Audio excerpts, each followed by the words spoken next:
Hi everyone, I'm Jim and welcome to the review of The Generation of Danger, the second studio album by the nu metal band Tallah. We've waited a long time for this record and for the past few hours I've been listening to it. I was like on my 6th run right now. I think that I can already share some facts about this one. So let's just start. My story with this band is quite simple. I've been listening to them since their inception because I knew Justin from his Hungry Lights project and I've been closely following everything he did since like 2016 or 15. Anyways, long story short, I loved the previous album and the EP. I think the EP had better sounding tracks than the album. Like I liked Kangen more on the EP than on Matrifagi, or however you pronounce it. On this album we have a new member on the guitar, Alex. She's Max's girlfriend, Max is the drummer, and I still don't know who is playing bass on this record. The album has the same producer as Matrifagi, so the production is tight, it's clean but heavy at the same time. It's a step up from the previous album for sure, it sounds more massive. Message is diverse, as usual. It's a concept album. Justin explained the story perfectly in his video. I guess I will leave a link down below in the description so you can watch it. A short summary of the story. There's a guy called Dicker and he's a genius, and the corporation he works for doesn't credit him for his inventions and stuff. He basically cured cancer, he did it all. He even listened to the new Nickelback album. And Dicker is pissed, so he kidnaps 7 people that work in the corporation that he knows, and he experiments on them by turning them into animals basically. It's funny that this album has a better story than what Hollywood did in the past 5 years. Also, Justin said to not focus on the story but also find a deeper hidden meaning in the lyrics. So even if you don't want to know the story or you don't care about it, you can still enjoy this thing and take each song like a separate being. To me these lyrics are very therapeutic and they bring peace to my mind. So yeah, that's the message. Structure wise, the music is all over the place. We have lots of changes. I guess the most traditional structure is in the song Dicker's Done, but any other song here seems like a journey, and when you listen to this shit for the first time, you will not expect half of the things that are being done here. Of course, the music itself is very complex and structured. This is not easy stuff to play, especially on the drums, and the vocals are just on another level. The amount of vocal styles used here is just astonishing. Sometimes it's even hard to know what the hell is going on. This is a chaotic thing and I love it for that. It's one of those albums that you're going to listen to many times and you're going to find something new with each new listening. The album starts with Mad Castle, and already this is a step up from the previous intro on Matrifagi, Redacted. This is some fucked up shit. We have some screaming at the background, Justin is doing some crazy vocal performance, and then the music starts and it's just that classic nu metal feel. It reminded me of the first Korn album, the songs like Daddy. This track tells you one thing: you're not ready for what is to come. The drumming, the bass, the guitars, the vocals here are crazy, and this is the weakest song on the album. 10 out of 10. The Hard Reset is where you hear the true nature of this album. It's heavy and fast and relentless. I love the vocal performance, especially the chorus, it's just beautiful. The singing is wow, just wow. I have no words for this thing, and as the song goes on, it just keeps getting better and heavier. 11 out of 10. Phenomenal stuff, but that's just the beginning. Stomping Grounds is even more crazy. The amount of those weird guitar noises, typical nu stuff, is astonishing. This track actually reminded me of Eyeless from Slipknot, and the chorus here is great, but it's my least favorite vocal performance from the entire record. It's still amazing, but I don't know, I was like, whatever.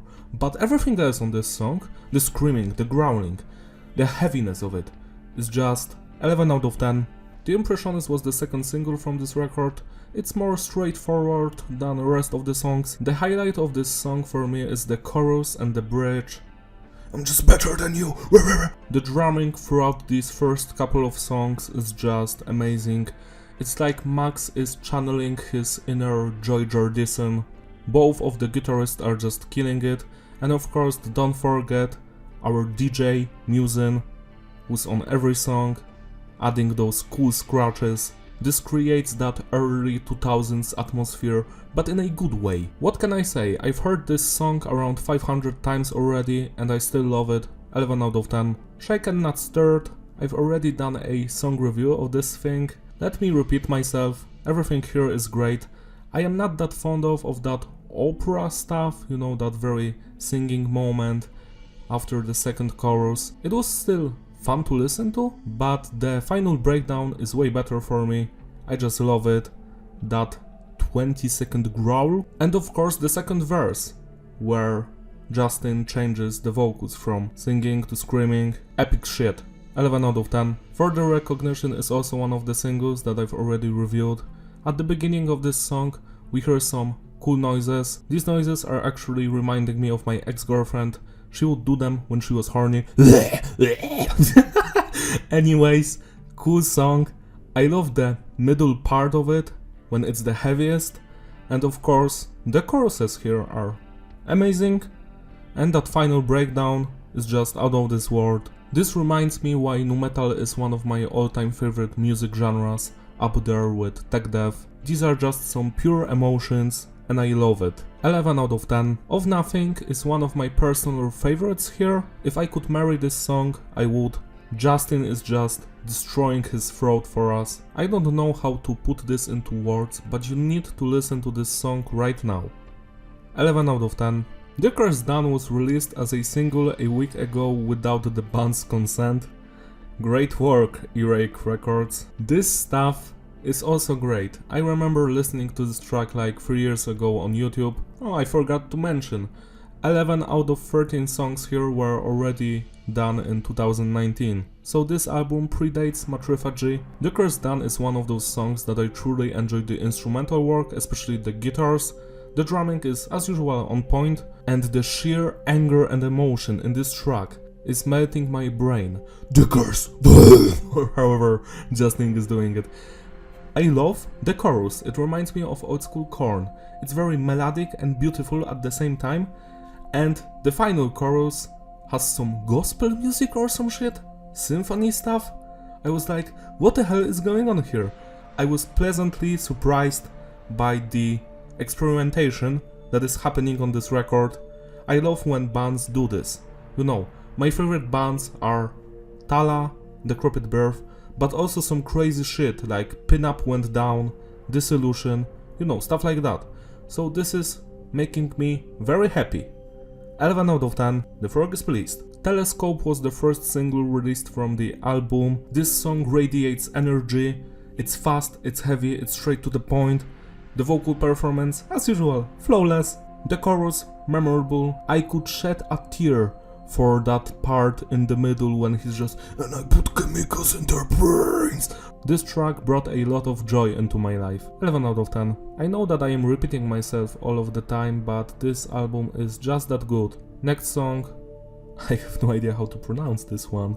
Wendrid is probably the most experimental work on the record. Some of the parts in this track have that southern cowboy vibe, and the longer the song goes, the crazier it becomes. Like, you're not going to expect many things from this track. I had to re-listen to this track 5 times before I moved on to the next song because of how good it was. Wendrid is some crazy shit, man. And of course the chorus. The chorus just slays. Every second of this song is memorable and I enjoy it. And it's hard for me to even choose my favorite part, because every part is my favorite part. 11 out of 10. I got angry because the album is too good. The next song, Head First. It's one of my favorites on the record. Rest in peace, Piper. This song is about changing Piper, a woman who did nothing wrong, and she gets turned into a bird or a pigeon or some shit. That's very sad. It makes me sad. but the song is so good that I forget about that. The lyrics here are just beautiful. My favorite line is something about, wouldn't you want to be a pigeon and shit on people or something? I laughed so hard at that part. The music is great, the vocals are amazing. Again, every part is cool, but my favorite one is right in the middle, when the shit goes from 11 to 13, when there are pig squeals growling, the music just... This is why I live, to experience such music. 11 out of 10. The 12th song, Thistle. This is my favorite song from this record. Like, it's not even a competition. This thing slays all the way. It probably has the most progressive structure from all of the tracks. There's so much stuff going on here. Each second of this track is packed full of energy and interesting riffs, drumming, vocals. The chorus of this track is my favorite thing from this record, and how it changes each time. The final chorus here is completely different from the first one. It sounds demented. It's like from an asylum or some shit. The first one, beautiful, melodic. The third one, decrepit, disgusting, and heavy as shit.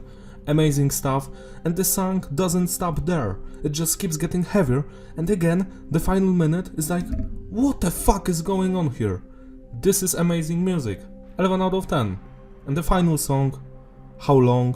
Every time I hear it, it's growing on me, so I guess soon it's going to be my favorite song from the record. But this one takes a shift in the sound towards more melodic and calm approach. It's also very emotional, especially in the vocal department. It starts like a mid-tempo ballad. Oh, I forgot to mention how many tempo changes are on this record. Another thing that I also very love, when music changes every few seconds. It's interesting. I love interesting things. So it goes from mid-tempo ballad to industrial rap track. This is a thing that I did not expect at all. An unexpected surprise, but a welcome one. And after that, it again gets heavier for some minute or two, and then we get a very emotional vocals from Justin, where he is basically crying, and I love it. It's like a homage to all of those old school nu metal albums from the 90s, when at every final song the vocalist was just breaking down crying. 11 out of 10. To sum it all up, the consistency is stable and the flow is ideal. Replayability? Yeah, it's a legendary album, easily in my top 10 records ever done. It joins the ranks of Decrepit Birth, Diminishing Between Words, Nothing Face Skeletons, 36 Crazy Fist, Return is the Star.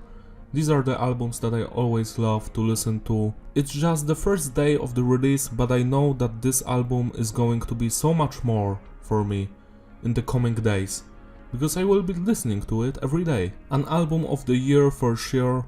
It reminded me of those times when Slipknot Iowa came out, and I was like, this is some crazy shit. Of course I was young back then, like 4 or 5, but it changed my life, and this record has the same strength. This is just the generation of bangers. Every member of this band should be proud of themselves because they've created a masterpiece that will stand the test of time, and I hope that they are going to tour in Europe soon, because I would love to see them live. I even would take my mother to see them and to destroy some people in the pit. She fat, she heavy like this album, but she good, you know, she good. And of course, rest in peace Piper, she did nothing wrong. My favorite character from the story. This record will always mean a lot to me because when it was announced and the first single came out, I was raped by my ex and I've contemplated suicide. I thought, no, let me wait for the new Tallah stuff. And I'm happy that I did, because this is some life-changing shit and I cannot wait for the third album. So I hope that Tallah will stay true to themselves and expand their sound in a twisted, interesting way. Do not follow the path of Linkin Park and Slipknot, because their third albums weren't that good. Thank you for watching or listening to my ramblings. Don't forget to buy this album and also to like and subscribe. I post these reviews every day because I just love music. That's all. Wait, it's not all. Remember the Hard Reset, the second track? What the fuck Justin did almost at the end of the song, that weird ah noise or something? What was that? Let's end the review with that sound. Bye!